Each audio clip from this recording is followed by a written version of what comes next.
Bonsoir mes amis, je suis très heureux d'être ici à Chicago cet après-midi afin de prêcher à ce charmant groupe d'enfants de Dieu. Et ça semble si agréable de se tenir de nouveau derrière la chaire. Ça fait plusieurs jours. J'étais assis là au bureau il y a quelques instants en attendant, lorsque vous avez commencé à chanter « Crois seulement ». Billy m'a regardé, une petite larme est tombée à l'intérieur de mon cœur. Je ne sais pas si vous comprenez ce que je veux dire. À l'intérieur, d'entendre encore ce cantique « Crois seulement ». Et je me suis dit, encore une fois, je vais monter sur l'estrade. Nous sommes venus en voiture ce matin, nous sommes arrivés il y a quelques instants.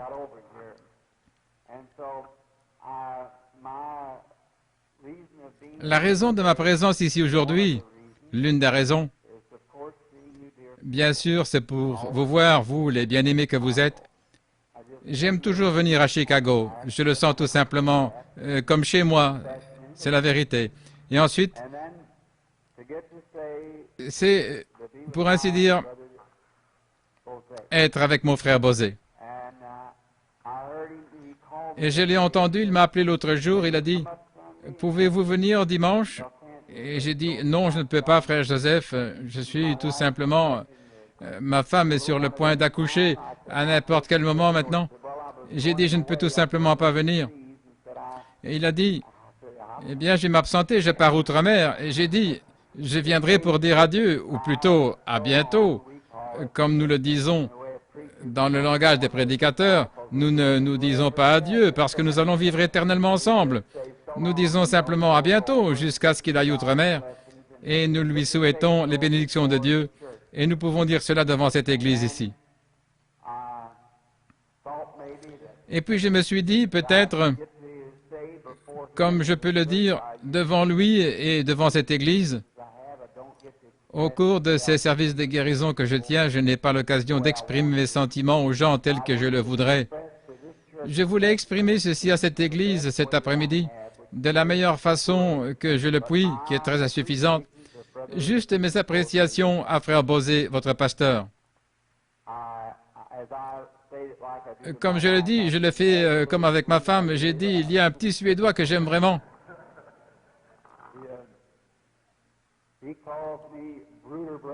Il m'appelle Bruder Branham et moi je l'appelle Yosef, voyez-vous. Et vous savez, quel genre d'amis nous sommes, et c'est un garçon, l'enfant que nous allons avoir, il s'appellera aussi Joseph, c'est juste. Nous apprécions donc vraiment Frère Joseph. Ce n'est pas parce qu'il est ici, s'il était absent, ça aurait été mieux. Mais j'ai vraiment beaucoup d'aimables et fidèles amis pour lesquels j'ai certainement beaucoup d'estime. En venant il y a quelques instants, en remontant de la South Shore Drive, je pense que c'est comme ça que vous appelez cela par ici, Billy et moi, nous étions en train de causer et il a dit, « Est-ce que tu vas retourner ce soir, papa ?» Et j'ai dit, « Je serai trop fatigué aujourd'hui, je vais continuer. Je vais prêcher 2 fois, je pense. » Et j'ai dit, « Je serai trop fatigué. » Il a dit, « Je pense que frère Bosé est l'un des hommes les plus merveilleux que j'ai jamais rencontrés. » Je vais dire cela selon les termes de mon fils. Il est aussi précieux que l'or, c'est vrai. J'ai appris à aimer frère Joseph, et voici ce que j'aime chez lui. Il y a bien des choses. Premièrement, c'est un frère chrétien. Deuxièmement, vous pouvez compter sur lui. J'aime ça. J'aime un homme... quand il vous dit quelque chose, c'est un homme de parole. Et voici autre chose, c'est mon ami, que j'ai raison ou tort. Or, tout le monde peut être votre ami lorsque vous avez raison, mais quand vous êtes dans l'erreur, alors il est toujours votre ami. Eh bien, je n'ai pas toujours raison, vous comprenez, le plus souvent, j'ai peut-être tort, mais que j'ai tort ou raison, Joseph Bosé reste mon ami. Je l'ai vu dans les moments de rudes épreuves. Je l'ai vu dans des moments où le public ne sait rien à ce sujet. Lorsqu'il passait par des moments de test, il s'est toujours tenu à mes côtés, comme un frère. J'apprécie beaucoup cela. Des gens qui essayent de me décourager disaient « Frère Joseph est un saint des derniers jours, ou plutôt du dernier jour. » C'est quoi encore? La pluie des derniers jours? J'ai dit, peu importe qu'il soit de la première, de la deuxième, de la dernière pluie ou de toute autre pluie, c'est mon frère. Notre rassemblement, jadis une réunion à Chicago dans l'Illinois, fut annulée. C'était une réunion sous tente parce que les gens, je ne les avais jamais vus. J'ai annulé une réunion sous tente parce que les gens ne voulaient pas soutenir la réunion de frère Joseph. Vous ignorez cela, mais c'est la vérité. Je venais juste de rentrer de Stockholm en Suède et le groupe qui était avec moi disait « Ceci se fait-il avec la pleine coopération de toutes les églises ?» Oui. J'ai dit « Ce petit gars dont il parle là, quelle est cette église suédoise là que frère Petrus connaît ?» J'ai dit « Est-ce qu'il coopère ?» Eh bien, l'homme qui s'adressait à moi m'a dit « Non, vous voyez, frère Branham, cela nuirait à vos réunions, a-t-il dit, parce que c'est un homme de la pluie des derniers jours. » J'ai dit « S'il ne peut pas être là, moi non plus, je ne peux pas être là. C'est juste. Si nous sommes interdénominationnels, cela signifie que c'est tout le monde. Peu m'importe de qui il s'agit, que ce soit méthodiste, baptiste, un témoin de Jéhovah, qui que ce soit, ils vont tout simplement être là, comme les autres. Et nous ne pouvons pas faire un tirage au sort et dire que cet homme est dans le vrai, parce que nous sommes parfaitement des frères, et c'est de cette manière que nous désirons que cela demeure. Alors, peu importe l'église qu'il fréquente, nous sommes tous frères en Christ, et c'est lorsque nous naissons de nouveau, de l'Esprit. Et j'apprécie frère Joseph de tout mon cœur. Et ensuite, je m'imagine simplement, maintenant cela n'a pas été dit à mon sujet, je n'ai pas des idées préconçues, mais j'imagine tout simplement, lorsqu'il me parlait là, avant qu'il parte, sachant que c'est un homme pauvre, il vit simplement des aumônes des gens comme moi, avant qu'il parte, les gens vont probablement prélever une offrande d'amour pour lui. J'aurais aimé être en mesure de faire cela. Je lui ai demandé il y a quelques instants, j'ai dit, frère Joseph, allez-vous prélever une offrande d'amour pour vous-même? Il a dit, peut-être, oui, frère Branham. Ce soir, les gens vont probablement... J'ai dit, j'aurais souhaité la prélever pour vous, frère, mais et je dis, vous seriez fauché si moi je le faisais. Mais j'ai dit, vous ne m'avez jamais entendu parler de ces choses-là depuis l'estrade, parce que moi, je n'ai jamais pris d'offrande de ma vie. Mes frères, tout ce que je pourrais faire pour aider cet homme, je le ferai. Je vais vous dire pourquoi. Lorsque j'étais financièrement coincé, à bout de ressources, tous vous ignorez cela, vous ne savez rien à ce sujet. J'étais une fois allant outre-mer, je faisais des arrangements, j'étais prêt à partir, il me manquait 2000 $ pour totaliser le montant du billet. Mais par la foi, Dieu m'avait appelé, je partais. Et Joseph, par inspiration, je ne lui avais rien dit, mais par inspiration, il est sorti et il a prélevé cela chez les gens. Non pas, il parlait des motifs de notre voyage outre-mer, du besoin d'argent pour y aller ou quelque chose comme ça. Et il a prélevé cette offrande à Chicago. Il a fait ça par la foi. J'ai acheté les billets le jour suivant et je suis parti. J'aimerais lui dire alors qu'il va outre-mer pour que tout le monde le voie ce soir, que le Seigneur le bénisse très richement et qu'il l'envoie. Maintenant, peut-être qu'il n'a jamais été dans cette partie du monde avant, n'est-ce pas, frère Joseph, là où vous allez? Non. Il vient de me dire, je sais donc que c'est dur. Lorsque vous allez en Afrique, je prie que Dieu soit avec mon frère et le bénisse en tout et qu'il gagne des âmes à Christ là-bas. Et j'espère que le Seigneur lui accordera d'avoir des réunions qui auront plus de succès que toutes celles qu'il a déjà tenues dans sa vie, et de rentrer à Chicago, renouvelé et ainsi de suite, prêt à vous rapporter les nouvelles d'un glorieux réveil. Ceci fera de lui un missionnaire lorsqu'il ira cette fois. Je sais que ça semble quelque peu étrange pour vous qui venez d'autres églises. Écoutez, un missionnaire n'est pas une personne qui quitte son pays pour aller vivre dans un autre. Un missionnaire, c'est une personne qui va et revient. Paul était le plus grand missionnaire que le monde ait jamais connu. Est-ce vrai? Si vous formez simplement un homme et l'envoyez là-bas et qu'il y établisse sa demeure et y reste toute sa vie, il change simplement de pays. Ça, ce n'est pas un missionnaire.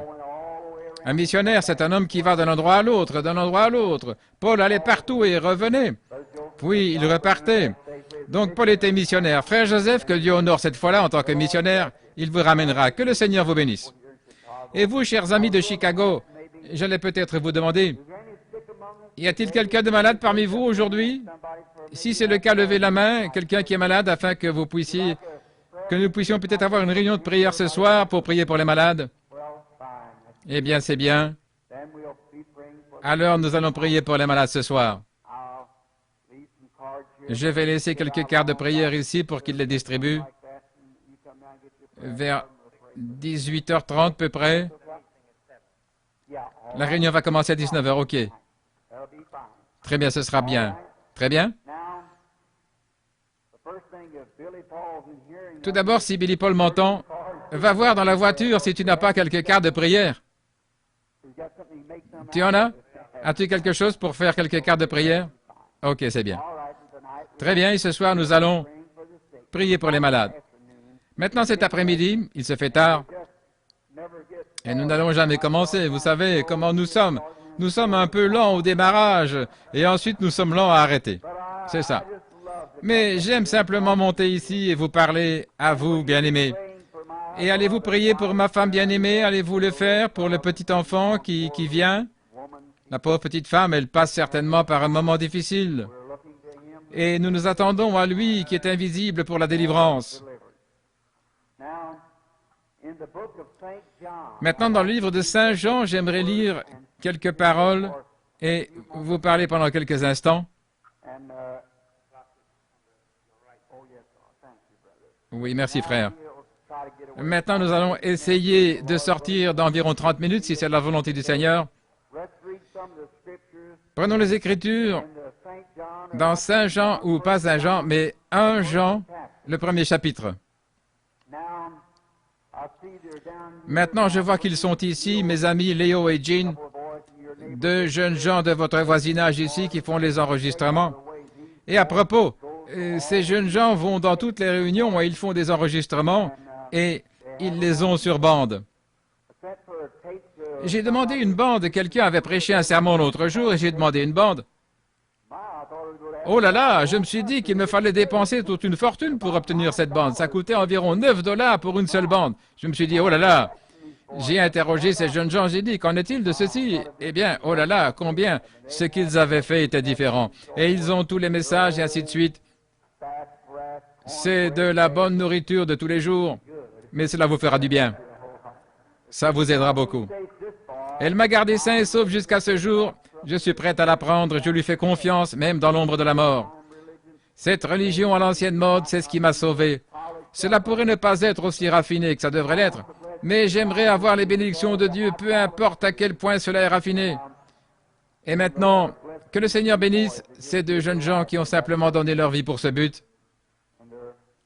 et leur travail. Maintenant, commençons à lire au verset 5 jusqu'au verset 7.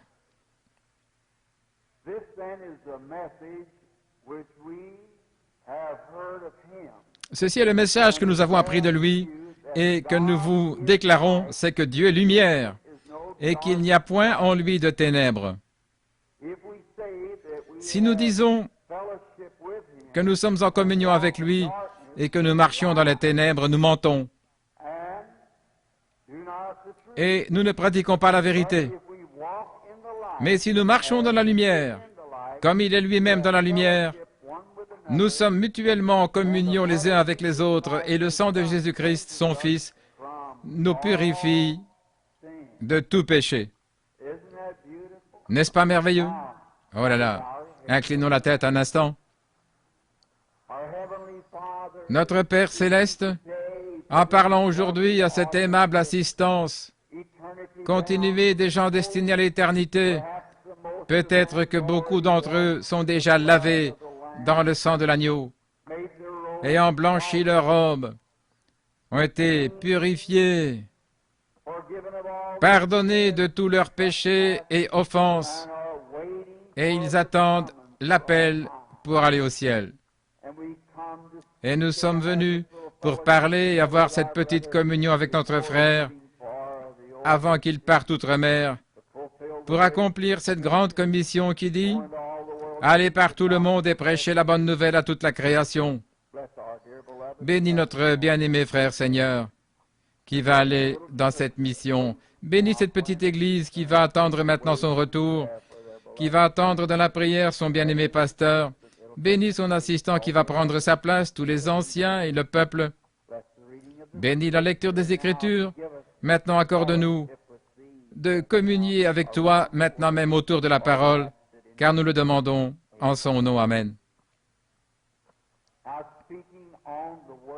Maintenant, en parlant de la parole et le mot communion, je me disais à venant là que ça pourrait être un merveilleux moment pour parler tout simplement de la communion pendant quelques instants. C'est l'une des choses les plus glorieuses. Tout le monde aime communier. Aujourd'hui, les gens disent, voulez-vous venir avec moi à la maison pendant quelques instants? Passons un petit moment de communion. Et puis, bien des fois, les hommes d'affaires disent, voulez-vous partager un repas avec moi aujourd'hui au dîner? Ou sortir, prendre un petit repas ensemble? Ou manger un morceau de tarte ou quelque chose? Passer un moment de communion en mangeant. Manger va de pair avec la communion. Et alors que nous parlons cet après-midi, que le Saint-Esprit de Dieu prenne la parole de Dieu et nourrisse chaque âme affamée qui est ici. Manger, ça va de pair, ça accompagne la communion. Et l'homme ne vivra pas de pain seulement, dit l'Éternel, mais de toute parole qui sort de la bouche de Dieu.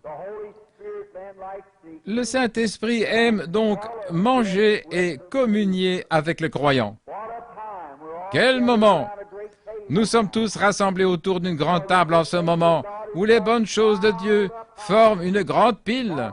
Dieu a placé dans ses dons des bénédictions tout ce qu'il nous faut, toutes les vitamines, tout ce qu'il nous faut pour faire de nous des chrétiens vraiment forts et en bonne santé, remplis de son esprit, lavés dans son sang.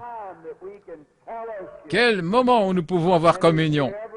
Et avez-vous déjà réfléchi, ce vieux proverbe qui parle de l'homme, on disait autrefois, ma mère utilisait beaucoup ce proverbe, qui se ressemble s'assemble. C'est juste. Observez cela. Vous ne verrez pas des colombes et des charognards ensemble, parce qu'ils ne mangent pas la même nourriture.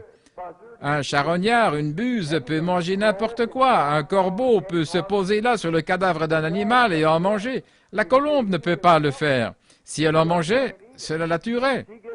Elle ne peut tout simplement pas manger ça. Elle va se poser dans un champ de blé et se met à manger du blé. Elle s'associe avec ceux de son espèce. Mais voici ce qui est étonnant. Savez-vous que le corbeau peut manger le cadavre d'un animal et aussi manger du blé? Il peut manger les deux. Vous devez donc bien surveiller ces gens de cette catégorie qui peuvent s'asseoir dans la réunion et prétendre apprécier la réunion et puis retourner prendre les choses du monde. C'est comme ça que sont les croyants mondains aujourd'hui. Nous devons plutôt nous unir à ceux qui se sont séparés des choses du monde, ceux qui ont été appelés à sortir et qui sont devenus de nouvelles créatures en Jésus-Christ et qui communient autour des bénédictions du Saint-Esprit.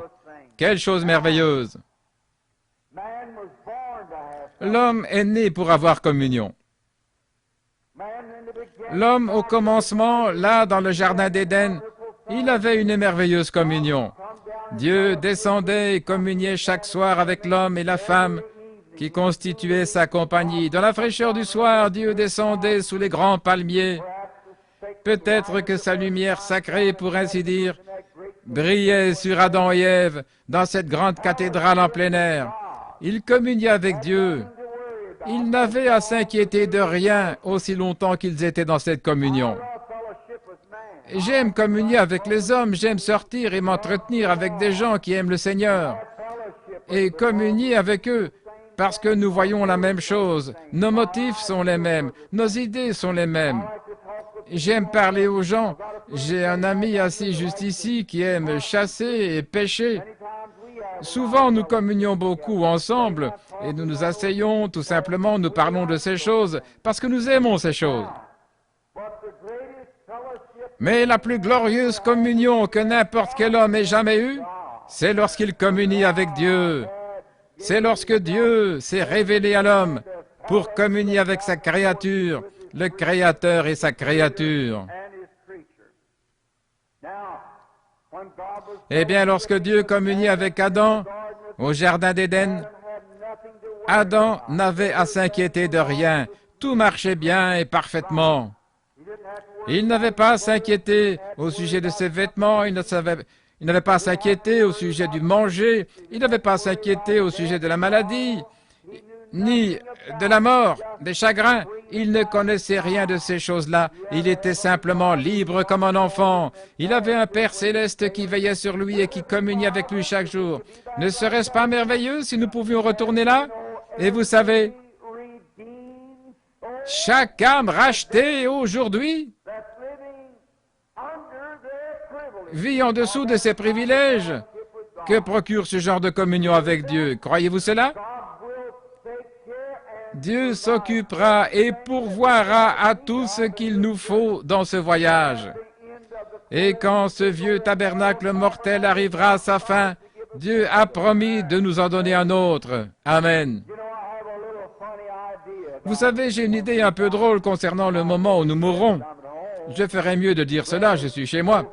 Frère Joseph a dit une fois, j'allais répondre à la question d'une femme, ça pourrait être un peu contraire. Il a dit, Frère Branham, j'ai dit, eh bien, Frère Joseph, voici ce que j'aimerais dire. Il a dit, écoutez, ne dites pas cela. Il a dit, lorsque nous avons rédigé notre règlement et défini ce que nous croyons dans cette Église, nous avons terminé cela par une virgule, pas par un point. Nous croyons ceci, plus tout ce que nous pouvons entendre. Oh, j'aime ça, c'est très bien.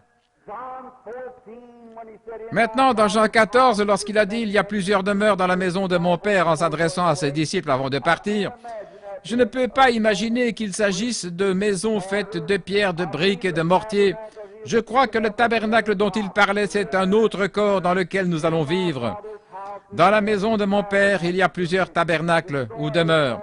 Détruisez ce tabernacle et je le relèverai en 3 jours. Et encore, si ce tabernacle terrestre est détruit, nous en avons un qui est déjà prêt et qui attend.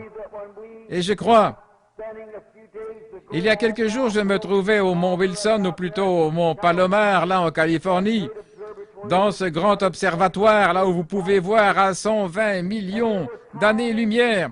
Et il calculait comme la science peut faire volte-face dans sa théologie, je vous l'assure. À l'époque où j'allais à l'école, et je peux entendre cette science, je vous assure, il n'y a plus rien de ce que nous avons appris. Vous savez, mon papa avait coutume de s'asseoir et de dire au sujet de la Bible, « Billy, comment peut-il se faire ?» Je disais, « Papa, le soleil se tient parfaitement immobile, cela a été prouvé scientifiquement, et la Terre tourne autour de lui. » Il a dit, « Josué a dit qu'il arrêtait le soleil. » Je disais, « Comment allait-il le faire ?» Je disais, « Papa, c'est ce que nous avons appris à l'école. » Et je disais, ils ont prouvé cela scientifiquement. Il disait, bien, peut-être qu'ils ont prouvé cela, mais ce n'est pas le genre de ma science, disait-il. Il croyait que Josué... J'ai posé la question à l'enseignant de la Bible à l'école. Il a dit, eh bien sûr, tu sais, Josué, les gens de ces jours-là étaient ignorants et Dieu a simplement tenu compte de leur ignorance. Il a arrêté la terre au lieu d'arrêter le soleil. Mais maintenant, ils sont obligés de retirer ça. C'est le soleil qui tourne. Et le soleil tourne aussi. Ils ont prouvé ça scientifiquement. Le soleil tourne. Lorsque j'étais écolier, on disait que lorsque le soleil se couche, il projette une lumière sur les étoiles et que les étoiles, en réalité, reflètent la lumière du soleil. Maintenant, on prouve scientifiquement que ce n'est pas ainsi.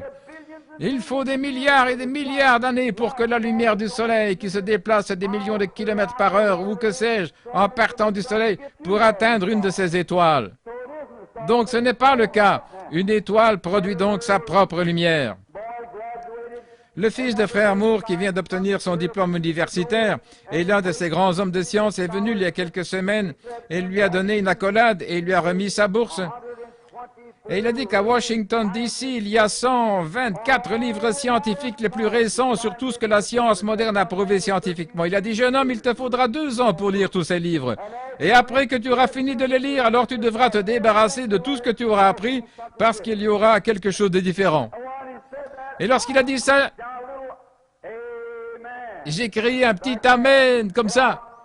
Mais je me suis dit que je pouvais me tenir debout et dire ceci. Mais j'ai un livre ici qui traversera des âges et vous ne devrez jamais faire des compromis. Cela restera toujours la même chose parce que c'est inspiré. Les gens sont obligés d'y revenir chaque fois. Tous les adultes cherchent à comprendre et ils attrapent des cheveux gris en essayant d'étudier la science. Étudiez simplement la Bible de Dieu parce que c'est le livre le plus pur de tous. Et puis je me suis dit que chaque fois que cette âme quitte le corps, nous entrons dans une autre maison qui n'est pas faite de main d'homme. Nous entrons dans la présence de Dieu. Et là, nous tabernaclerons avec lui dans la présence du Seigneur Jésus, lui qui est omnipotent. Je veux dire, omniscient, omniprésent. Et puis, s'il est omniprésent, nous le serons lorsque nous entrerons dans notre nouveau tabernacle-là. Et puis, s'il a dit, là où 2 ou 3 sont réunis, je serai au milieu d'eux. Alléluia. Alors, il est obligé d'être ici cet après-midi. Aussi sûr qu'il existe un ciel et une terre, Jésus-Christ est présent en ce moment. Mais le problème, c'est qu'il est dans une dimension invisible. Nous ne le voyons pas, mais il y a quelque chose dans l'âme du chrétien qui fait que la personne se rend compte, quand sa présence est là, qu'elle se tient dans la présence de quelque chose qu'elle ne voit pas.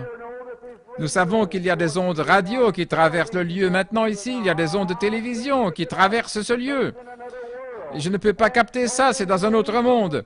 Il en est de même des anges de Dieu qui sont placés autour de cette salle en train de veiller cet après-midi. Les anges de Dieu campent autour de ceux qui le craignent.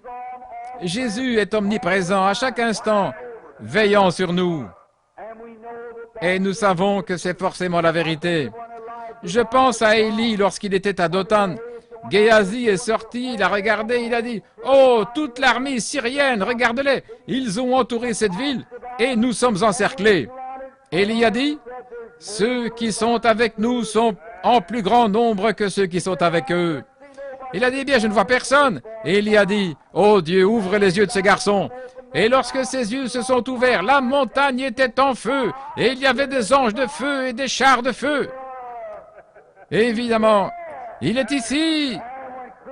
Et lorsque les croyants chrétiens peuvent croire qu'il est présent, maintenant, en ce moment même, maintenant même, pendant qu'ils sont assis ensemble, assis ici dans les lieux célestes en Jésus-Christ, ayant communion. Amen. Autour de la parole de Dieu, le Saint-Esprit est ici, prenant la parole de Dieu par vision et la faisant entrer dans chaque cœur comme cela, alors que la parole est apportée et que chaque croyant la reçoit. Oh, si nous pouvons seulement nous lever et réclamer les privilèges que Dieu nous a donnés. C'est le moment où Dieu peut enlever ce bréchet du dos d'une personne et mettre en elle une véritable colonne vertébrale de l'Évangile à l'ancienne mode. Ce fera de lui quelqu'un qui prend position pour la vérité. Peu importe combien ça semble sombre, Dieu a laissé les enfants hébreux entrer droit dans la fournaise ardente avant qu'ils puissent agir. Il était toujours là. N'ayez pas peur. Il est toujours présent. Amen. Si donc l'Éternel a fermé les pas du juste, de quoi aurions-nous peur? Si Dieu est pour nous, qui sera contre vous? Oh là là, pensez-y! Oh, si Dieu a permis que ces portions du ciel se rassemblent dans une réunion. Amen. Essayez tout simplement, alors que le Saint-Esprit prend la parole. Il pilonne comme un marteau pneumatique contre un rocher. Oh là là! Il brise nos cœurs de pierre et ôte l'incrédulité pour croire cela pour une communion autour de la parole. La communion est merveilleuse. Lorsqu'Adam et Ève se sont séparés de Dieu par le péché, ils se sont séparés, alors ils sont devenus des vagabonds, coupés de la communion. Ils erraient ça et là, ils faiblissaient. Observez le problème de l'homme aujourd'hui. Le péché a séparé l'homme de ce genre de communion. Aujourd'hui, nous nous demandons comment nous allons faire ceci et nous nous demandons comment nous allons faire cela. Jésus a dit que ce sont les païens qui recherchent de telles choses. Nous nous demandons ce que nous allons manger, comment nous allons être habillés, ce que nous allons faire, ceci et cela. Après tout, ces choses, il a dit que ce sont les gentils, les incrédules qui recherchent ces choses. Mais votre Père céleste, de quoi? Il sait de quoi vous avez besoin avant même que vous lui demandiez. Oh, combien on est libre de soucis maintenant! Eh bien, j'ai une petite fille aux yeux bruns là-bas. Elle saute par-dessus la clôture et tombe et tout. Elle ne se fait pas de soucis aussi longtemps que je suis là et elle dit « Papa, soulève-moi ». Elle est tout simplement insouciante. Je me suis dit « Oh Dieu, si je pouvais simplement être comme ça, être simplement sans souci ». Il y a quelques jours, frère Joseph m'a beaucoup encouragé. J'ai vu apparaître dans les églises bien des choses qui ne devraient pas se faire. Et oh, j'ai vu que je devais tout simplement sortir et arrêter tout ça moi-même. Et j'allais sortir en disant, ça ne peut pas être comme ceci, ça ne peut pas être comme cela, vous ne pouvez pas faire cela parce que vous allez gâcher le programme de Dieu. Vous mettez là-dedans des histoires qui ne devraient pas y être et tout ceci. Et je savais que c'était faux, scripturairement faux. Et je suis censé me tenir ici et je commence à découvrir que moi-même, je suis quelque peu hors de la ligne. Je deviens un peu amer. Je me suis arrêté là sur ce point, je suis mis à prier. Et Joseph est venu, il a dit, écoutez, je viens de lire l'histoire de Martin Luther. Et la question qui se posait, ce n'est pas étonnant que Martin Luther ait pu protester contre l'Église catholique et s'en tirer. Mais ce qui était miraculeux, c'était comment Martin Luther, malgré tout le fanatisme qui avait suivi, s'était élevé au-dessus de tout ça. Voilà la chose principale. Alors j'ai entendu, Christ a dit, que t'importe, toi, suis-moi. Je m'occuperai du reste. Va simplement de l'avant et suis-moi. C'est comme ça. Alors retournez à l'état où vous êtes libre de soucis. Très bien. Lorsque l'homme s'est séparé de Dieu, il est devenu un vagabond, il errait partout. Combien c'est le tableau de ce jour? Lorsque l'homme sort complètement de la communion avec Dieu, cette semaine il est méthodiste, la semaine suivante il est baptiste, ensuite ceci et cela, il erre ça et là, il est ballotté à tout vent de doctrine. Les cœurs devraient être affermis. Je ne dis pas que vous devez être méthodiste, baptiste ou quoi que ce soit. Vous devez être en ordre avec Dieu. Voilà, peu importe l'église que vous fréquentez, le groupe avec lequel vous communiez, que ce soit les assemblées de Dieu ou les unitaires ou les bénitaires ou les pluies des derniers jours ou quoi que ce soit, aussi longtemps que votre communion est pure avec Dieu. La Bible dit que le sang de Jésus-Christ nous purifie de tout péché. Et alors, nous avons communion les uns avec les autres. J'aime ça. Oh là là. La manière. Ainsi, lorsque Dieu a vu que l'homme était sorti de la communion, alors il lui fallait faire quelque chose pour ramener sa créature là où il pourrait de nouveau avoir son cœur, là où l'homme peut retrouver son chemin. Maintenant, c'est là que commence la partie triste. Juste là. L'homme a essayé de substituer quelque chose à la place de la communion depuis le commencement des temps. Maintenant, aujourd'hui, nous disons, évidemment, venez tous adhérer à notre Église. C'est nous qui avons la chose. Les méthodistes veulent croire cela au sujet de leur Église, les baptistes au sujet de leur Église, les catholiques de la leur, les presbytériens de la leur, les pentecôtistes de la leur, les apostoliques de la leur. Et à ce propos, ils ont élaboré une déclaration de credo. Et ils ont organisé cette église-là et établi un tas de credo. Et ils prétendent partout que c'est cela le moyen d'avoir la communion. Écoutez, vous ne pouvez pas avoir une communion de cette façon-là. Vous pouvez adhérer à chaque église qui existe dans ce pays et malgré tout ne pas être en communion avec Christ. Dieu a établi un seul plan là au commencement.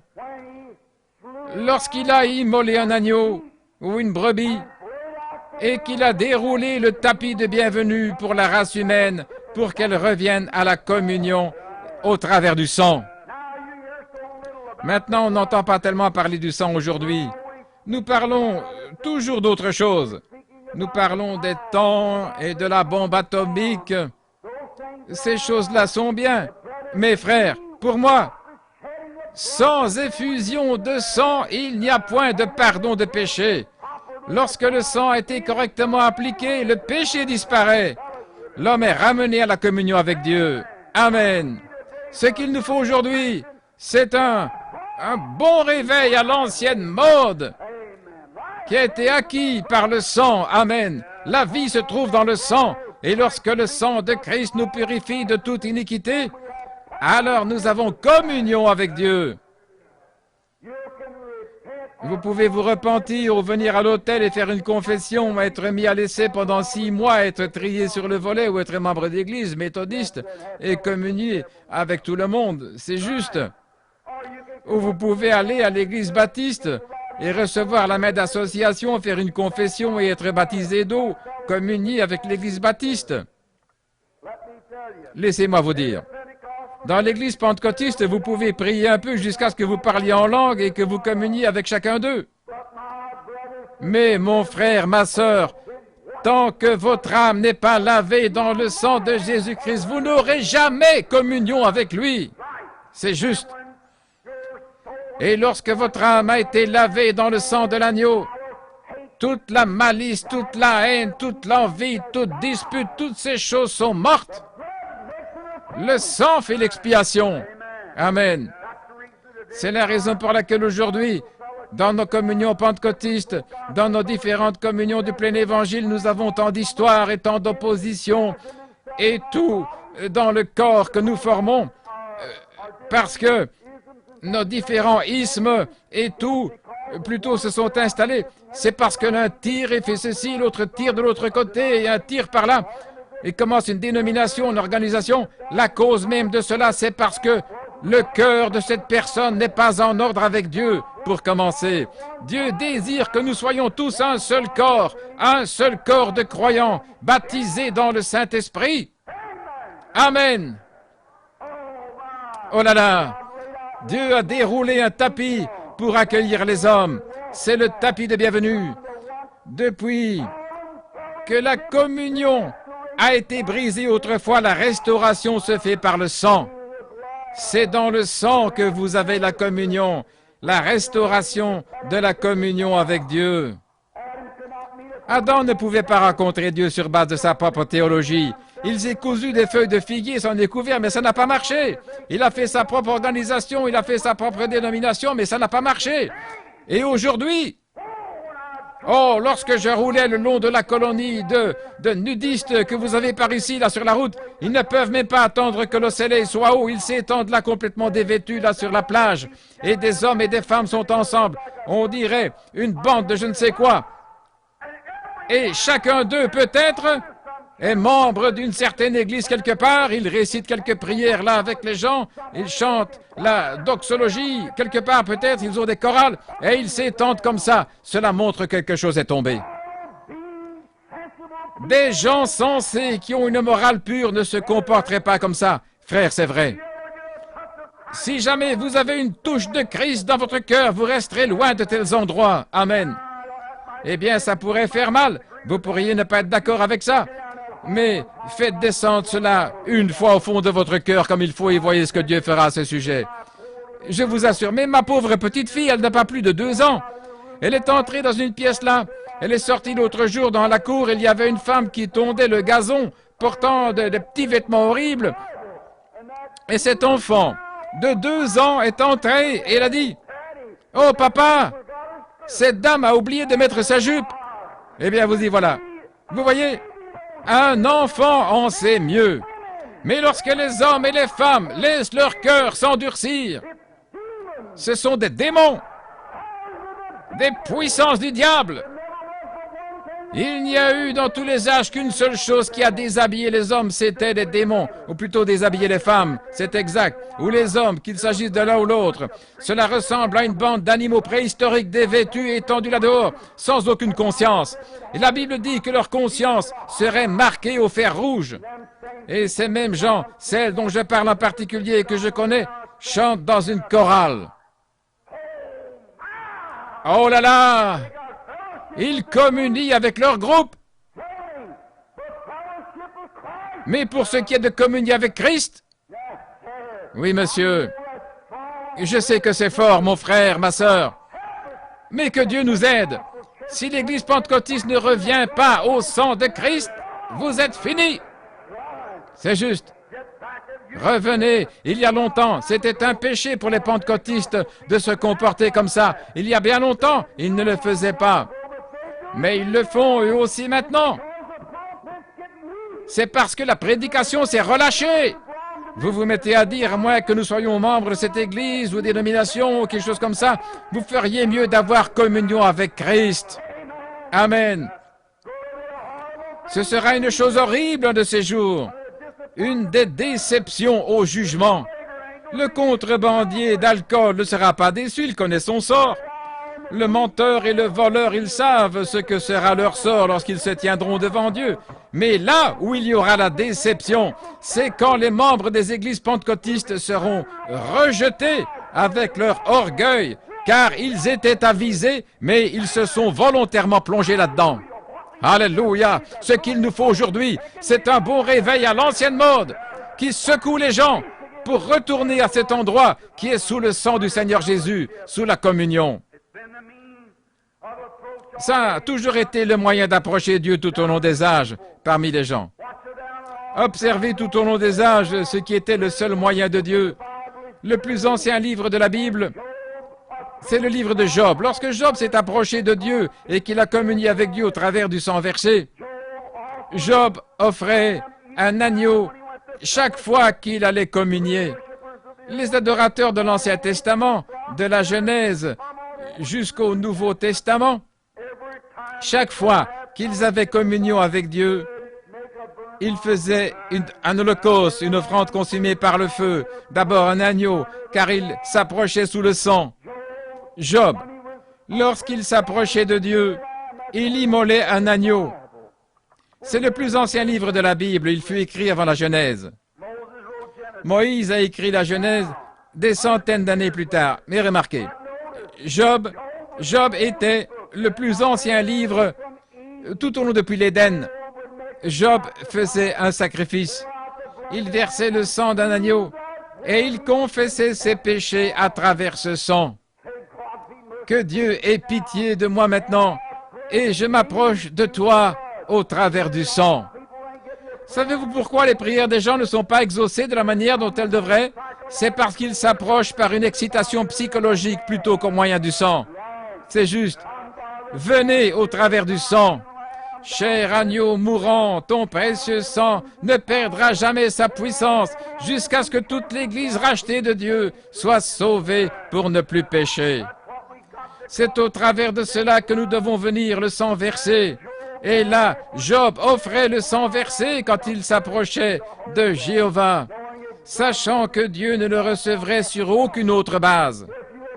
Si vous l'approchez aujourd'hui au nom d'un homme bon, je paye mes dettes, je ne trompe pas le gouvernement, je paye mon impôt sur le revenu, je fais toutes ces choses, je suis un bon voisin.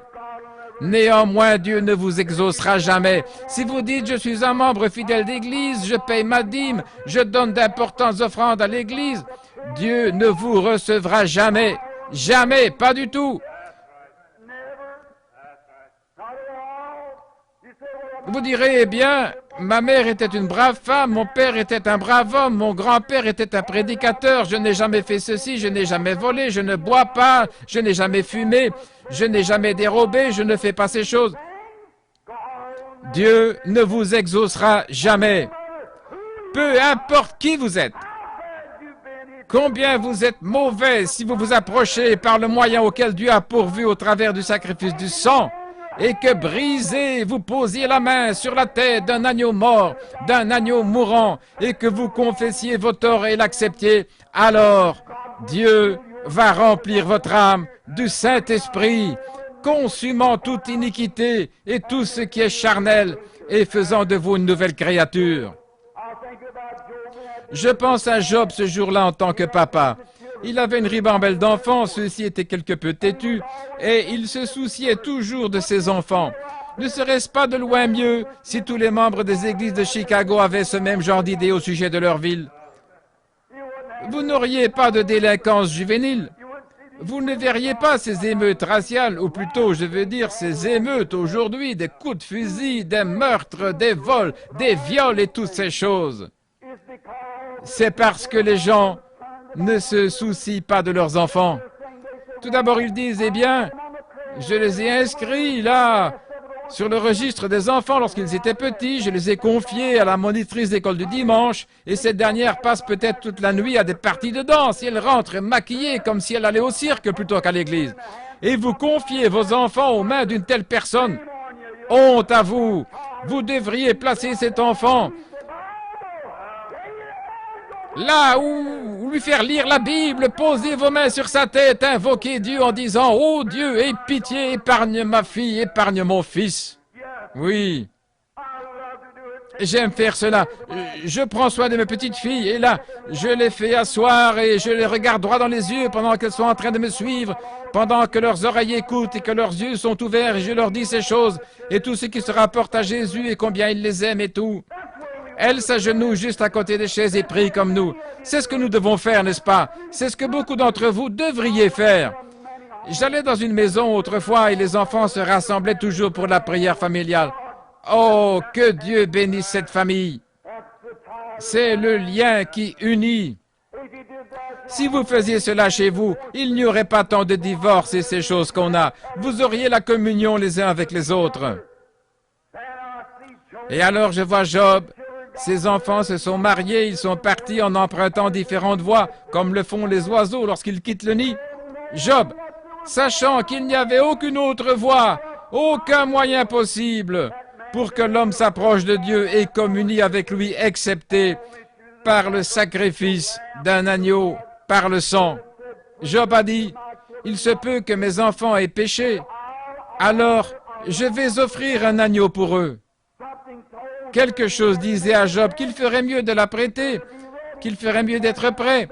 Et alors, lorsqu'il a offert l'offrande du sacrifice de l'agneau pour ses enfants, un jour, cela est arrivé. Les tempêtes sont venues et les ont tués tous par le feu et ainsi de suite et les ont emportés. Mais avant que ceci arrive, Job s'était assuré que chacun d'eux était sous le sang. Amen.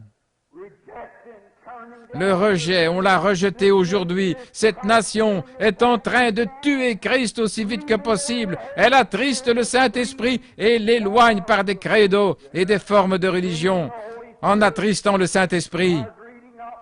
Il n'y a pas longtemps, j'ai entendu dire que ce grand évangéliste Billy Graham, pendant qu'il était en Écosse, savez-vous quel est le problème? Si les pentecôtistes étaient restés ensemble, au lieu de se séparer et de faire tout ce que vous faites, vos réunions se dérouleraient comme celles des baptistes. Et vous, les baptistes, vous ont ravi cela, c'est vrai. Quand ils tiennent un réveil, ils vont quelque part, parce qu'ils rassemblent tout. Ils ont leur prophète là et ils s'en vont. Ils se tiennent derrière lui.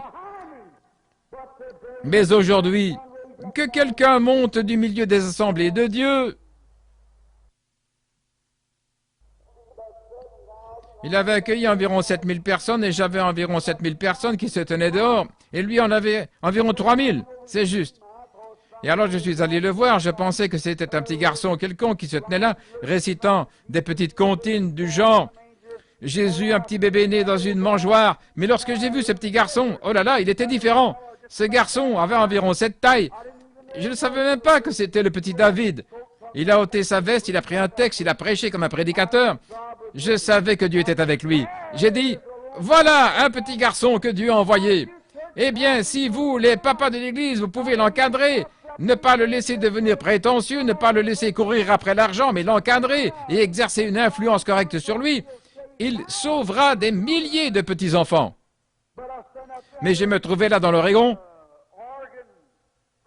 à Grande Passe dans l'Oregon, un matin devant Frère Hall et les autres, et j'ai dit, ça ne marchera pas. Je m'adressais à un petit groupe et j'ai dit, et si on faisait venir le petit David maintenant dans une ville comme celle-ci? Oh, c'est un unitaire.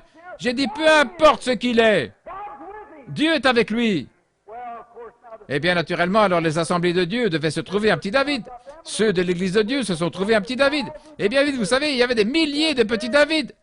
Ils ont démoli le principe même selon lequel Dieu essayait d'atteindre les petits-enfants.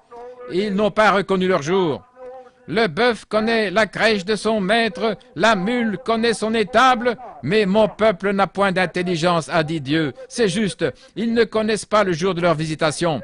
C'est la chose la plus drôle. Ils essaient des choses les plus drôles pour amener le peuple de Dieu à comprendre le jour de sa visitation. Ils commencent certainement à traîner quelque chose, ils prennent quelque chose ou des personnalités ou quelque chose du genre, et ils ignorent comment manier ça.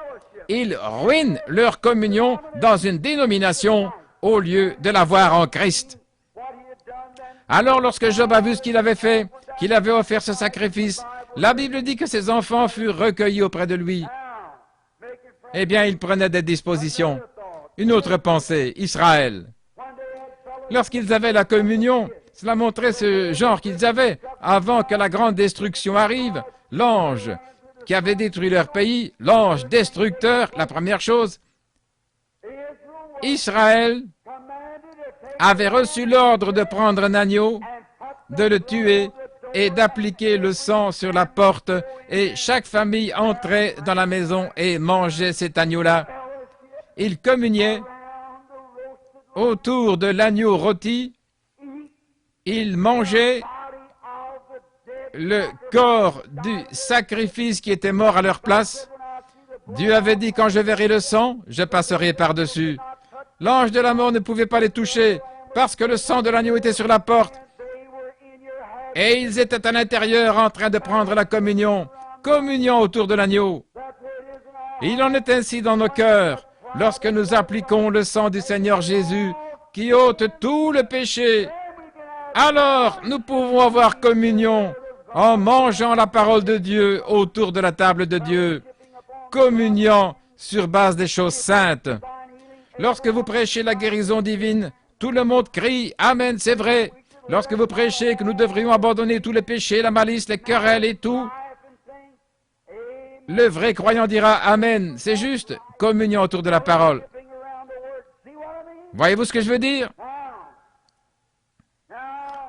Maintenant, le seul endroit où Dieu a toujours rencontré l'homme, où il a dit qu'il rencontrerait l'homme, il n'a jamais promis de nous rencontrer dans les dénominations, il n'a jamais promis de nous rencontrer d'une quelconque autre manière, sinon au travers du sang versé. Israël de l'Ancien Testament, peu importe où il se trouvait, avant d'adorer Dieu, ils se réunissaient dans un endroit qu'ils avaient en commun, lequel était le tabernacle dans le désert. Quand un homme se trouvait au sommet d'une colline et qu'il désirait communier avec Dieu, il entrait dans le tabernacle dans le désert pour y rencontrer Dieu. Moïse, lorsque Myriam était atteinte de la lèpre, il est entré et s'est prosterné devant Dieu sous le sang versé. Maintenant, placez-vous positionnellement ce soir. Mettez-vous sous le sang. Toutes ces choses qui sont dans votre cœur, faites-les sortir. Allez devant Dieu sous le sang. Confessez vos torts. Invoquez Dieu et mettez la chose en ordre en disant « Aide-moi ». Moïse a reçu une réponse immédiate à sa prière parce qu'il avait suivi la voix de Dieu sous le sang. Avant de pouvoir communier, il est entré sous le sang. Et bien maintenant, remarquez, l'agneau était immolé. Autrefois, dans l'Ancien Testament, ils avaient une génisse rousse. Dieu a dit à Moïse, lorsqu'ils ont commencé ce voyage, il a dit, maintenant prenez des dispositions pour la purification du peuple pendant qu'il voyagera, car s'ils commettent le mal, ils sortiront de la communion. Et avant qu'ils puissent communier, je veux que tu apprêtes des eaux de séparation pour eux. Et alors il fut ordonné à Moïse de prendre une génisse rousse, une jeune génisse. Oh, je veux que vous remarquiez le mot rouge. La génisse rousse, rouge, signifie un danger, le rouge. Mais le rouge, dans la Bible, signifie la rédemption. La rédemption par le sang. Tout du long de la Genèse et l'Apocalypse, il y a une trace rouge du sang, tout du long, toute rouge. Remarquez, il devait venir sous le sang versé. Dieu avait dit, prends une génisse rousse. Avez-vous déjà remarqué, du point de vue scientifique, que si vous prenez quelque chose qui est vraiment rouge et que vous regardiez le rouge à travers le rouge, cela paraît blanc? Savez-vous cela? Le rouge vu à travers le rouge paraît blanc.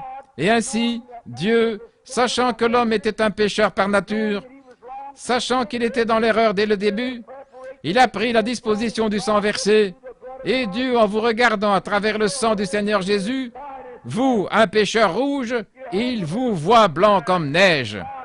Vous n'avez plus de péché. Lorsque Dieu regarde à travers le sang de Christ, peu importe ce que vous avez fait, combien de péchés vous avez commis, ce que vous avez fait, si le sang de Christ a été appliqué à votre cœur, Dieu vous voit parfait. Écoutez, je vais vous dire un petit secret dans quelques minutes au sujet de la guérison divine. La première chose, mes amis, c'est la préparation du cœur humain. Oui, il y a quelques jours, j'étais ici à Chicago, où la vieille science avait coutume de dire « l'homme pense avec son cœur ». C'est absurde, la Bible a tort. Il n'existe aucune faculté mentale dans le cœur par laquelle penser. L'homme pense avec la tête, avec son esprit. Mais maintenant, on a découvert que Dieu avait raison. Voyez-vous? L'homme ne pense pas avec sa tête, avec son esprit. C'est une personne double. Écoutez, tout d'abord, ici c'est l'intellect, ce qui est intellectuel. Mais on dit que dans le cœur de l'homme, chose qui ne se trouve pas dans le cœur d'un animal, dit dans aucun autre cœur, juste dans le cœur de l'homme, il y a un petit compartiment au milieu du cœur de l'homme dans lequel il n'y a même pas une cellule de sang. C'est la demeure de l'âme. L'homme pense donc réellement avec son cœur, pas avec sa tête. Maintenant, si vous réfléchissez, c'est pour cela que nous avons beaucoup de membres d'église tièdes aujourd'hui. Les gens ont une foi intellectuelle. Ils sympathisent et disent « Oh, la Bible a raison, certainement, c'est bon. » C'est intellectuel. « Oh, je crois que le Seigneur Jésus est le Fils de Dieu, je l'ai accepté comme mon sauveur personnel. » Et ils fument la cigarette, ils boivent du whisky, ils sortent, ils vont à des parties de danse, ils s'étendent sur les plages et tout. Bien sûr que Christ est mon sauveur, oh bien sûr, certainement, je suis membre d'église. Ça, c'est la foi intellectuelle. Beaucoup qui viennent dans la ligne de prière disent « Oh, frère, j'ai la foi. » Évidemment, c'est une foi intellectuelle. Mais lorsque cette foi intellectuelle descend ici dans ce petit compartiment, cela devient positif, réel. Alors tous les vieux démons de l'enfer ne pourront pas ôter ça, c'est juste. Lorsque ça descend là, la question du péché est réglée. Amen. Lorsqu'il dit « Je suis l'Éternel qui te guérit », et que cela passe par la foi intellectuelle, et que cela s'enfonce dans ce petit compartiment, il n'y a pas assez de médecins à Chicago pour vous dire que vous allez mourir. Non, non, pas du tout. Si vous êtes réellement certain, c'est ce que Dieu fait. Il entre carrément et prend cette foi intellectuelle, et par la parole, il la fait descendre dans le cœur de l'homme, et lorsqu'elle arrive dans le cœur, elle devient positive. C'est là que Dieu lui-même entre dans le cœur de l'homme et rend cela un fait réel. Amen. Lorsque cette foi quitte l'esprit de l'homme pour entrer dans le cœur de l'homme, voyez-vous ce que je veux dire? Maintenant, sous le sang versé, il a dit, prenez cette génisse rousse de 3 ans. Elle doit être rousse, rouge. Et on la faisait sortir. Premièrement, elle ne devait jamais avoir porté de joug sur son cou. Oh, j'aime cela. Maintenant, écoutez, ça pourrait brûler, écorcher, grésiller. Mais c'est mieux de subir ça un petit moment que de le subir pour toujours. Regardez. Cette génisse représentait Christ. Et Christ n'était sous aucun joug. Amen. Sauf celui de Dieu seul. Maintenant, ne vous mettez pas avec les infidèles sous le même joug, allant ici et là, dans des tergiversations et vous exposant dans ces fêtes et danses et tout. Tenez-vous éloigné de cela. Associez-vous à Christ. Prenez mon joug sur vous. Recevez mes instructions. Cette génisse ne pouvait pas avoir un joug sur elle. Elle ne devait avoir aucun joug. Et puis elle devait être tuée en présence du souverain sacrificateur, le grand prêtre. Et ensuite, lorsque le souverain sacrificateur Aaron voyait que la génisse était tuée, Éléazar prenait son sang sur les doigts et il faisait cette raie sur la porte, cette rayure-là de sang sur la porte du tabernacle, comme un témoignage public. Ensuite, la génisse était prise et mise au feu et brûlée. Elle était brûlée et ensuite, on emportait cela hors du parvis. Remarquez comme c'est merveilleux. Hors du parvis, c'était placé dans un endroit pur, car c'était les eaux de séparation. Dans les Éphésiens, Paul a dit que Dieu, par la prédication de la parole, les eaux de séparation. La foi vient de ce qu'on entend la parole. Et la parole de Dieu, ce sont les eaux de séparation. Nous sommes lavés en entendant, par l'eau, par la parole. Le fait d'entendre la parole vous sépare. Maintenant, l'incrédule, ou l'homme qui péchait, restait dehors. Voici une petite partie que nous n'aimerions pas passer. Ces eaux de séparation devaient être gardées dans un endroit pur. Et le prédicateur qui prêche l'Évangile doit être un homme pur et droit. Pas un mordu de la cigarette, pas un toxicomane, pas un ivrogne, ni un homme qui joue au golf le dimanche après-midi, et ainsi de suite, comme ça. Remarquez, cela doit être gardé dans un vase pur, sanctifié, saint, celui qui garde le mystère de Dieu dans son cœur. Cela doit être dans une église pure, pas dans une église où les gens jouent au bingo au sous-sol, à la loterie, où ils organisent des soupers de bienfaisance et des danses pour les jeunes. Eh bien, frère, si jamais j'en arrive à un point où je devrais faire cela pour garder l'assistance, je quitterai cette église et je prendrai une tente et je monterai au Canada où je me bâtirai une cabane pour y vivre. Amen. Je préfère faire ça que de savoir que j'ai fait des compromis sur la parole pure et sans mélange de l'évangile du Seigneur Jésus. Donnez-moi la communion avec lui. Amen. Prêchez la parole. Vous n'êtes pas obligé d'avoir tout ce non-sens. Tenez-vous-en à la parole. Et la parole sépare le pécheur de son péché.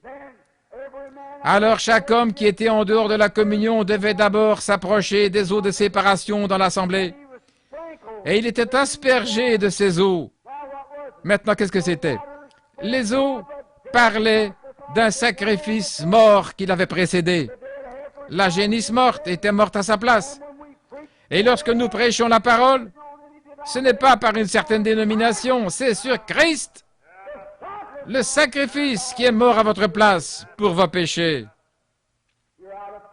Lorsque vous êtes en dehors de la communion, vos prières ne peuvent pas être exaucées.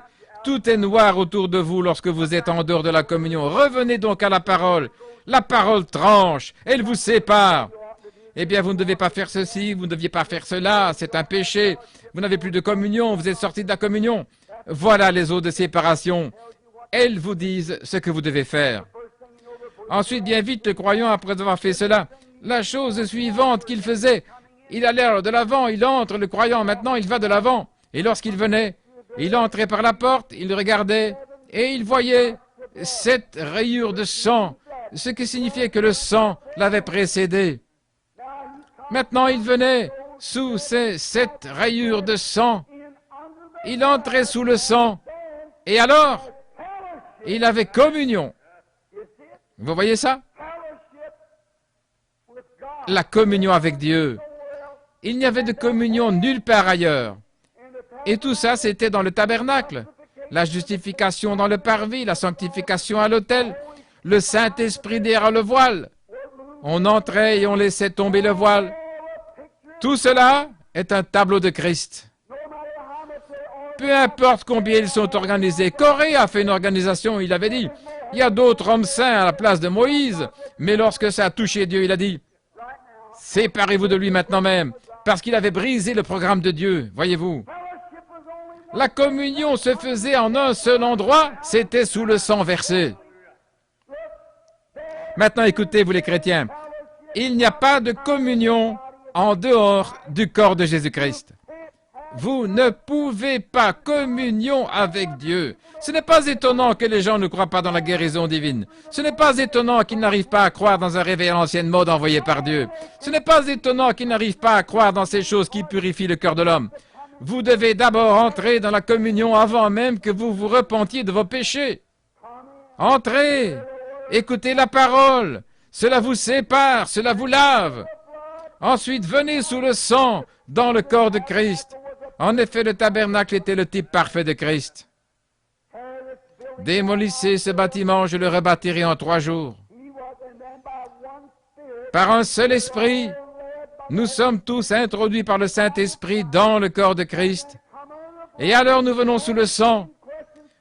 Tout le problème du péché est réglé à l'extérieur par la prédication de l'Évangile, par le sacrifice de l'agneau à l'autel. Et maintenant, nous avons communion avec Christ et nous pouvons entrer et communier avec les autres. Ceux qui sont dans le bâtiment en Christ, nous entrons. Vous l'avez autrefois traité de saint exalté. Jadis, vous disiez qu'il était fou, qu'il avait perdu la tête. Mais dès que vous entrez une fois sous le sang versé et que vous communiez, vous vous avancez vers cet homme que vous pensiez autrefois être fou, ou cette femme que vous avez entendu crier ce soir-là, ce voisin dont vous parliez, ou plutôt qui est venu vous parler de la guérison divine. Vous désirez ardemment mettre votre main dans la sienne et partager la parole de communion. Vous êtes venu sous le sang. Alléluia. Sans effusion de sang, il n'y a point de pardon de péché. Peu importe combien vous êtes bon. L'Église dont vous êtes membre, les credos que vous récitez, les prières que vous dites, tant que vous ne venez pas sous le sang, malgré tout, vous êtes en dehors de la communion avec Dieu. Ne serait-ce pas merveilleux maintenant si tout notre groupe ici, de quelques 600 ou 500, quel que soit le nombre, tous ces gens qui sont réunis cet après-midi, si nous étions d'un commun accord, de venir directement sous le sang, tout comme nous sommes ici sous ce toit, sous le sang du Seigneur Jésus-Christ. Qu'est-ce qui, pensez-vous, pourrait arriver maintenant même? Qu'est-ce qui pourrait arriver? Oh là là! Il n'y aurait pas une seule personne faible parmi nous dans les 5 prochaines minutes. Oh là là! Le pécheur assis à côté de vous sentirait une telle condamnation qu'il ne pourrait même plus se tenir tranquille, alors que le Saint-Esprit serait là, que les eaux de séparation seront déversées, l'Évangile, la prédication du Seigneur Jésus-Christ, avec son sacrifice suprême, et la puissance guérissante se déversant au travers du calvaire. Oh, nous aurions simplement un moment merveilleux, n'est-ce pas? Ne serait-ce pas merveilleux si nous pouvions tous entrer dans la communion? Combien aimeraient être dans cette communion? Levez la main. Maintenant, écoutez, les amis. J'ai dit des choses dures cet après-midi au sujet de l'organisation. Maintenant, ce n'est pas que je sois contre l'organisation. Dieu sait que c'est la vérité. Ça ne me dit rien, l'organisation. Mais le problème, c'est que quand vous pensez que l'organisation va faire quelque chose pour vous, ce n'est pas le cas. Le sang de Jésus-Christ est la seule chose qui peut faire quelque chose pour vous. C'est vrai. Et ensuite, lorsque ce sang entre dans votre cœur, toute votre conception mentale change. Parce qu'alors, vous pensez à partir d'ici, voyez-vous. C'est là que Christ vient dans le cœur. Et vos pensées deviennent positives. Ce n'est pas, eh bien, Mademoiselle Jones dit qu'elle peut aller aux danses, ça ne la dérange pas, voyez-vous. Vous pensez à Mademoiselle Jones. Mais lorsque ça se trouve dans le cœur, vous pensez au Seigneur Jésus, à ce qu'il peut faire. Vous voyez, toutes vos propres pensées sont ramenées ici. Et c'est ce qu'il nous faut aujourd'hui, cette merveilleuse communion du Seigneur Jésus-Christ, et que Dieu soit de retour parmi nous et nous parle. Maintenant, si ces étoiles ne respectaient pas leur cycle, l'autre jour dans l'observatoire, juste avant de terminer, j'aimerais vous donner une pensée. Si ces étoiles, il est dit qu'il faut de la chaleur, que la lumière se déplace, j'ai oublié la vitesse de combien de milliers d'années-lumière elle se déplace. À la vitesse de la lumière se déplace à cette vitesse-là pour atteindre cette terre. La lumière parcourt des milliers d'années-lumière pour atteindre cette terre depuis l'une de ces étoiles. Et nous pouvons voir à 120 millions d'années-lumière dans l'espace, et au-delà de ça, c'est autant étoilé qu'ici. Combien de temps faudrait-il à un ange pour arriver ici en venant de là-bas? Quand vous parlez du ciel, ou quand nous mourrons, on dit que nous allons à un endroit où vous ne pouvez même pas voir là-haut. Ne voyez-vous pas que Dieu a caché la gloire à l'œil naturel? Nous sommes assis ici, dans les lieux célestes. Maintenant, le Saint-Esprit est ici. Maintenant, Christ est ici. Et le corps que nous recevons lorsque nous partons d'ici, nous entrons dans une autre dimension, dans un endroit béni pour être avec le Seigneur Jésus. Et au retour de Christ dans son corps physique, nous retournerons sur la terre. On revient spirituellement et on prend un corps tout neuf qui vivra éternellement. Amen. Oh là là! Si les gens pouvaient saisir cette idée maintenant même, que des anges parcourent ces allées, que Christ, le Fils de Dieu, est en train de se déplacer dans cette salle. Oh là là! Quelle différence! Vous êtes dans sa présence. Et lorsque votre esprit devient tellement insensible au monde extérieur, juste comme un aimant ou un cristal dans une radio,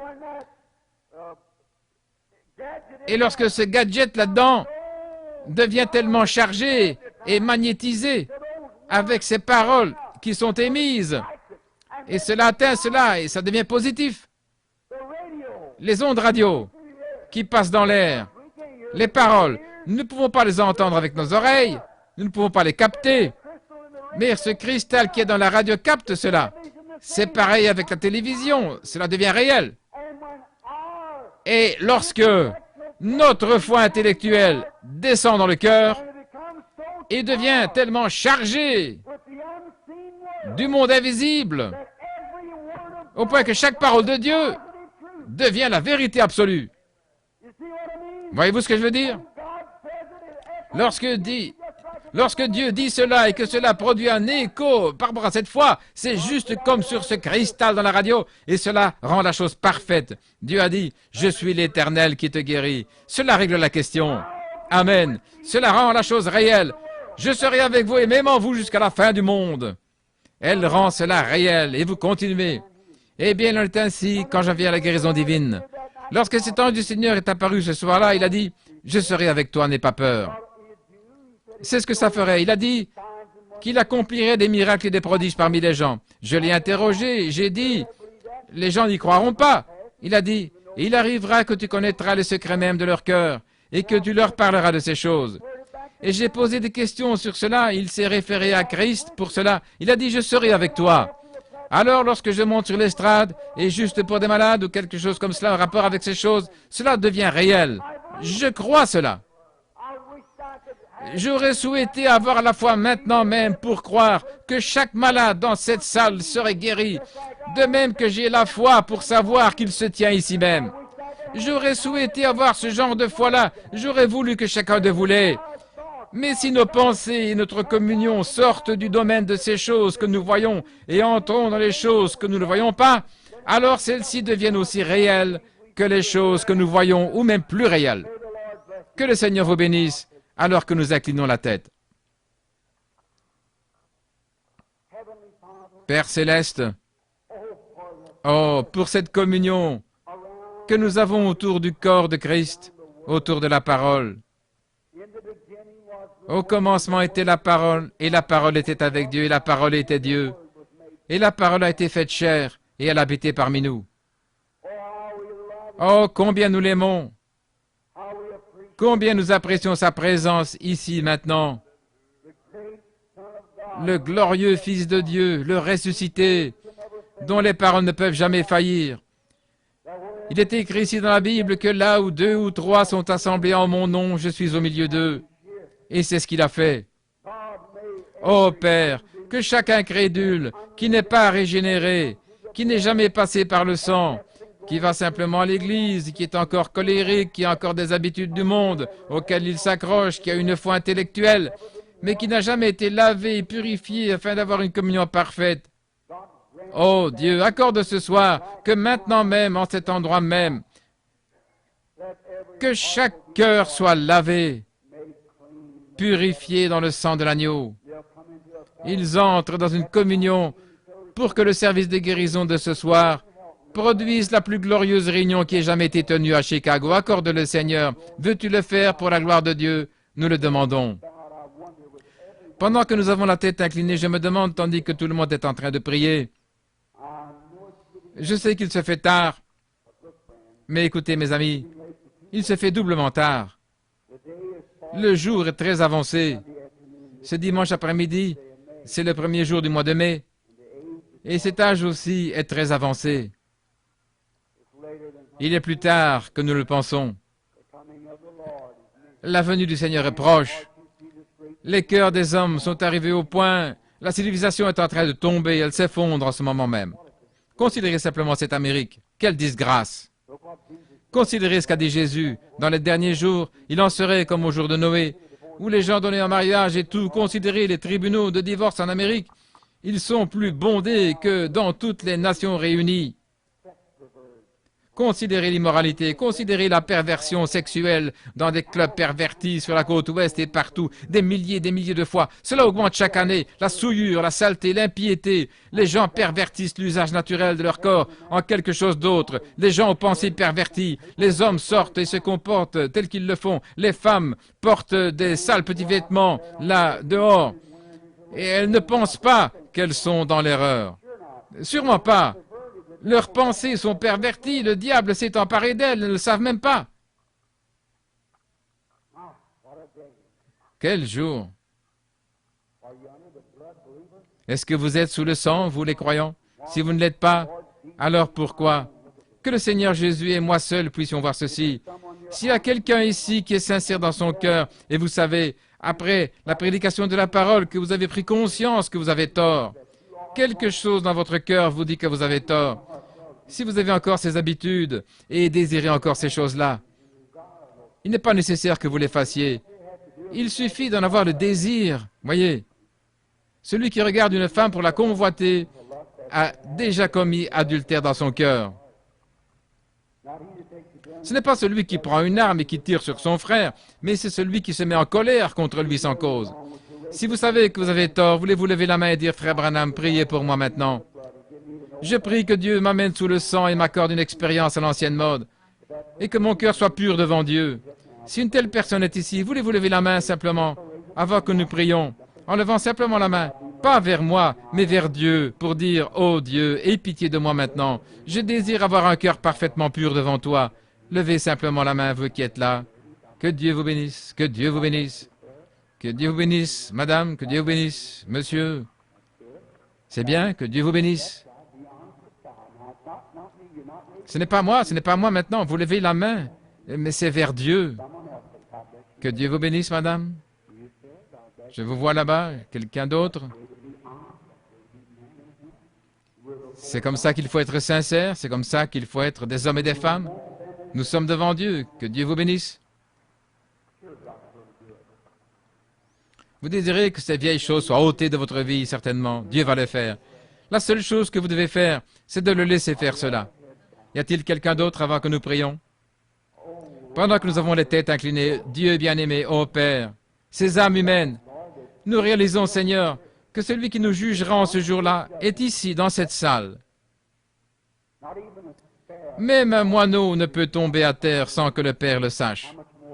À combien plus forte raison tu connais ces gens qui ont levé la main avec sincérité, qui sont restés assis pendant ces longues heures de l'après-midi à écouter la parole. Je te prie, ô Dieu, de purifier chaque cœur maintenant avec le sang du Seigneur Jésus. Que chaque habitude, chaque péché lié à une oppression ou quoi que ce soit qui ne va pas chez ces chères personnes, ô Dieu, je te prie d'ôter cela d'elles maintenant même. Accorde-le. Puissent-ils devenir des chrétiens humbles et doux, haïssant l'iniquité et qui aiment la justice. Accorde-le, Père. Ô Sauveur béni, guide-les. Maintenant, Père, que chaque personne ici reçoive une grande foi, maintenant même. Nous attendons le service de ce soir, Seigneur, pour la guérison des malades. Oh, veux-tu le faire juste encore une fois, Seigneur? Encore une fois, permets que cela arrive. Je crois si notre frère va outre-mer, pour qu'il puisse aller avec une nouvelle vision dans son cœur pour voir le royaume de Dieu être présenté aux enfants de Mammon. Qu'il y ait un merveilleux service ce soir. Que chaque malade qui passera les portes pour entrer en Christ soit parfaitement guéri. Veux-tu bien l'accorder, Seigneur? Guéris ceux qui sont nécessiteux. Tout le corps, car nous le demandons au nom de Jésus. Amen.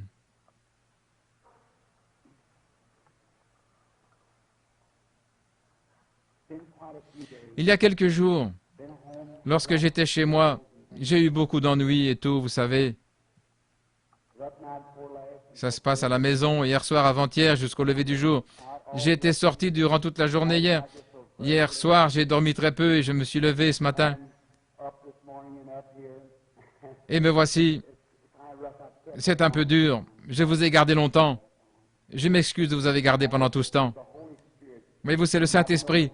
J'ai remarqué, j'aimerais dire ceci. Je préférerais vous donner un petit bouton de rose maintenant que de vous donner toute une couronne après votre mort, voyez-vous.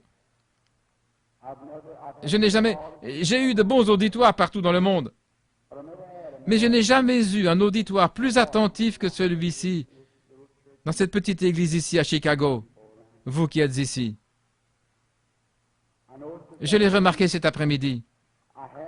J'avais sur le cœur, lorsque je suis monté à l'estrade, de parler sur quelque chose d'autre. Le Saint-Esprit était réellement là-dessus. Je voulais parler au sujet de l'Arche de l'Alliance. Et lorsque je suis monté sur l'estrade ici, je me suis dit, ce serait bon de parler de la communion. J'ai fait quelque chose. Je m'étais embrouillé là, alors que le Saint-Esprit m'avait dit de ne pas faire cela. J'ai essayé de lutter jusqu'au bout. Laissez-moi vous dire une chose. J'ai souvent, au sujet de frère Joseph, quand j'ai tort, quand j'ai raison, vous savez, personne ne s'est levé pour quitter cette salle cet après-midi. Pendant tout ce temps, ils sont restés assis tout en sachant tout ce temps que le service de guérison allait commencer et pourtant beaucoup doivent rentrer chez eux pour prendre leur souper. Vous êtes restés juste ici avec moi. Que Dieu bénisse vos cœurs. Je vous aime. Je vous présente à Dieu. Et vous êtes accrochés à cela, même lorsque vous m'avez vu en train de lutter. Voyez-vous, c'est ce que je veux dire parfois quand j'ai tort. Voyez-vous, ou quand j'ai tort. Maintenant, je prie que Dieu vous accorde tout ce qu'il vous faut, chaque désir de votre cœur. Et puissiez-vous, combien ici aimerait être guéri ce soir? Levez la main, tout le monde. Que Dieu vous bénisse. Oh là là, que sa grâce soit avec vous. Maintenant, si vous devez rentrer chez vous, allez vous reposer un petit peu, revenez après prendre une carte de prière et venez ce soir pour qu'on prie pour vous. Je crois vraiment que nous allons avoir un moment merveilleux, n'est-ce pas? Amen. Que Dieu vous bénisse. Je remets maintenant le service à frère Joseph. Je vous verrai ici dans quelques heures.